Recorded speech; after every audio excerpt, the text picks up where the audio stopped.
Olá, minha amiga, meu amigo, hora do nosso encontro neste domingo, 10 de agosto, chamam de Dia dos Pais, né? Eu preferiria que fosse Dia do Pai, porque pais é pai e mãe, né? Quem são seus pais? Meu pai é o João e Maria, né? Dia do Pai. Eu quero homenagear aqui os pais que realmente educam e ensinam. Aquele pai que... Eu tive um pai assim, não conversava muito, mas dava bons exemplos de trabalho, de altruísmo, de ser sempre prestativo com todos, né? Sobretudo, porque me ensinou, me deu o microfone aos 6, 7 anos de idade. Bom, no sábado se festejou na Europa uma das 3 padroeiras da Europa, Santa Teresa Benedita da Cruz. Olha só que história interessante, né? Ela nasceu na Polônia, numa família judaica. Família rica, pelo que eu vi a foto da casa em que ela nasceu. Se tornou estudante de filosofia, uma super filósofa, procurando a verdade. Aí leu a biografia de Santa Teresa de Ávila e disse, puxa, descobri a verdade. Virou carmelita, entrou no convento carmelita descalça, né? E aí começou a perseguição aos judeus.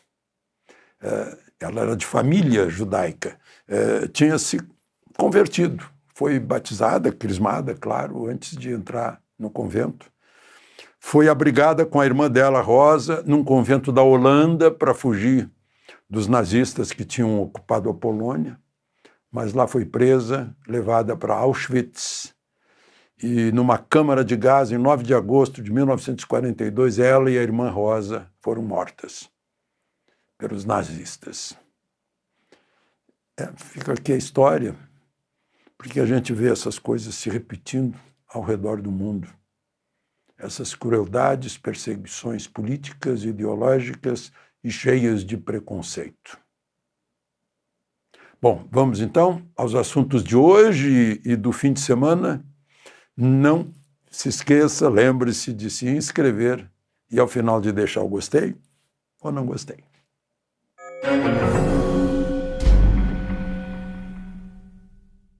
Bom, primeiro assunto de hoje, todos vimos, mas eu não comentei aqui porque aconteceu depois da nossa conversa de quinta-feira, a ocupação das mesas diretoras dos plenários da Câmara e do Senado. Interessante, vocês notaram que a imprensa, o jornalismo conservador, todo aplicou a palavra motim para isso.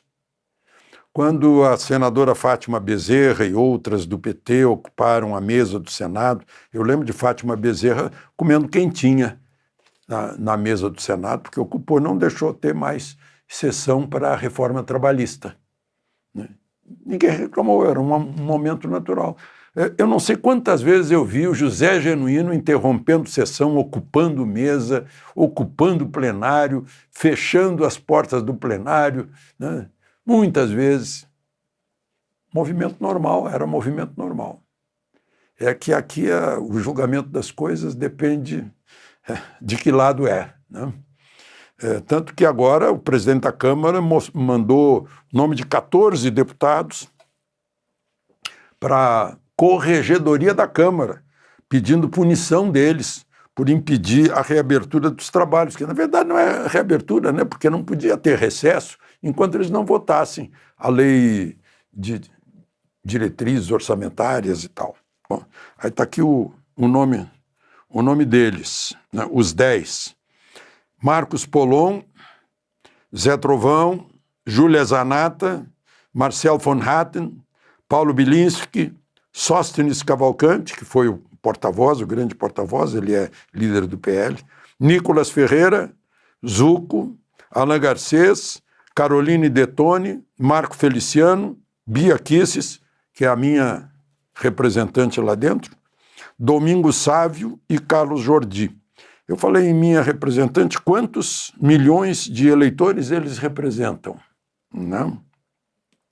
Não está lá a deputada de Mato Grosso do Sul, do PT, Camila Jara, que teria dado um soco no estômago do Nicolas Ferreira a ponto de ele cair.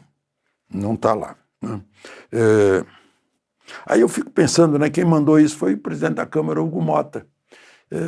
Quando ele levantou aquela Constituição, imitando o gesto do doutor Ulisses, eu confesso que acreditei, cometi o pecado mortal da ingenuidade. Para um jornalista não pode ser ingênuo. Eu acreditei. Mas depois vi que, pelas ações dele, aquilo foi falso, foi hipócrita. Ele jurou cumprir a Constituição, mas não faz cumprir a Constituição. Não se rebela quando o outro poder, no caso o Supremo, não cumpre a Constituição de que é guarda. E lá tem um projeto de lei de anistia com 274 assinaturas.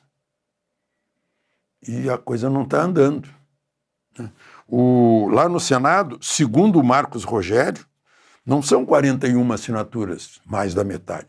Seriam 47, porque há senadores que estão de licença, vão voltar, mas aderiram também, e o suplente aderiu também, que na verdade tem 47. Quantos esses 47 senadores, esses 274 deputados representam? Quantos milhões de brasileiros? Eu acho que essas pessoas têm que pensar no eleitor, no cidadão, no pagador de impostos que estão representados lá dentro. Não é o Marcos Rogério, não é o Nicolas Ferreira, são os milhões que eles representam. Isso é democracia, minha gente. Eles não são nossos patrões, nós é que somos os patrões. A Bia Kicis é minha mandatária, eu sou mandante. Na sexta-feira eu encontrei com o deputado local aqui, o Thiago Manzoni, que é o meu representante aqui. Ele veio me perguntar se a ação dele está de acordo com o que eu esperava ao votar nele. É assim que as coisas funcionam. Bom, uma outra questão.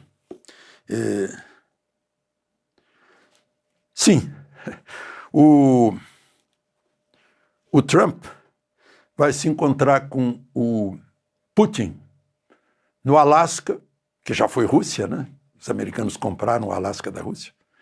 E está ali no meio do caminho, com todo esse significado histórico. Vão se encontrar lá para falar sobre Ucrânia. Antes disso, o Putin ligou para falar com o Xi Jinping, para falar com o indiano, digamos, dentro do BRICS, mas não falou em primeiro lugar com o presidente do BRICS, que é Lula. Falou no dia seguinte, falou ontem. E eu vi que a interpretação da fala foi uma coisa... Não, o Putin quis dar satisfação ao pessoal do BRICS, das conversas que haveria lá. Aí eu penso sobre o BRICS, O que está valendo o BRICS? Eu vi aqui um editorial do Estadão, perguntando o que é o BRICS, O BRICS é uma miragem, diz o editorial do Estadão de sábado. A reação nula à ofensiva tarifária de Trump rasga a fantasia de Lula a respeito do BRICS, que em seu primeiro grande teste como bloco econômico mostrou que na prática é cada um por si. Tem uma outra do Estadão aqui, precisamos dar nome aos bois. O Brasil ainda não é uma ditadura clássica porque mantém alguns ritos democráticos institucionais, mas tampouco é uma democracia substancial. São dois diretores do Instituto Civis. Estão constatando o óbvio. Aí eu vejo aqui o óbvio também. Eu não mostrei para vocês, porque essa nota, carta da OAB ao país. Olha só, a OAB se pronuncia ao país. Ficou calada até agora. E a gente sabe por que ficou calada. O ex-presidente da OAB lá no Rio hoje é secretário de governo do Eduardo Paes, na prefeitura, disse que Bolsonaro deveria receber um tiro na nuca, né? Esse é o presidente da OAB. Agora, a OAB atual resolve acordar. Deve ter sido o vento norte da Magnitsky, né? Ficou dormindo o tempo todo, descumprindo os seus deveres. Está lá no artigo 133 da Constituição, quando fala dos advogados, né? E eu almocei com André Marcília na sexta-feira, e depois à noite ele esclareceu, sim, a OAB tem mais responsabilidade que um advogado individualmente, porque ela engloba o interesse dos advogados na defesa da ordem constitucional, da Constituição, das instituições, do devido processo legal. E ficou calada desde o primeiro dia, quando foi instituído há 6 anos, aquele inquérito do fim do mundo sem Ministério Público, que contraria 2 artigos da Constituição, 127 e 129. Né? Como se fosse um inquérito administrativo interno do Supremo, que pegou gente que não tinha nada a ver com o Supremo, né? Foi urbi et orbi esse inquérito nas mãos do ministro Moraes. Mas aí a OAB diz assim: a ordem tem agido incansavelmente para reverter decisões que venham a ferir tais garantias. Tem atuado incansavelmente? Vocês, advogados que me ouvem, que têm dito para mim que a OAB acabou, concordam com isso? Aí diz assim: independentemente do viés ideológico dos assistidos. Ela tem que dar essa satisfação que é independentemente do viés ideológico. Isso é óbvio. Isso deveria fazer parte da natureza da OAB. Não é da circunstância. Não é? E depois diz assim, olha só. A Ordem dos Advogados conclama todos os integrantes dos poderes da República, Executivo, Legislativo, Judiciário e todas as lideranças políticas e civis do país a firmarem um pacto pela pacificação do país. Será que acham que estão no DCE, no centro acadêmico? Acho que é simples assim. Em absoluto respeito à soberania pátria, ao devido processo legal e às normas constitucionais e legais, ao judiciário e a todas as instituições políticas. Eles antes disso, né, eles dizem que é preciso obedecer e tal à Constituição. A ordem seguirá independente e crítica, ativa e propositiva. Seguirá como? Se não veio seguindo até agora. E reafirma: somos agentes da legalidade. Nossa missão é proteger o Estado democrático de direito e o país contra quem quer que seja. Nossa bandeira é a Constituição, óbvio. Nosso lado é o Brasil. Sim, conselheiro Acácio, óbvio. Digam as coisas especificamente, sem medo. Ou era, claro, tá isso. Diretoria do Conselho Federal da OAB e Colégio de Presidentes dos Conselhos Seccionais da OAB. Tinha que juntar todo mundo, então, para agradar todo mundo, saiu isso aqui. Eu já vi, eu estou há quase 50 anos em Brasília, já vi a OAB agindo pela legalidade, pelo devido processo legal, pela justiça, pela defesa do direito, né, de forma muito diferente e bem melhor, né, bem melhor. Bom, eu já falei muito hoje. De Brasília, Alexandre Garcia.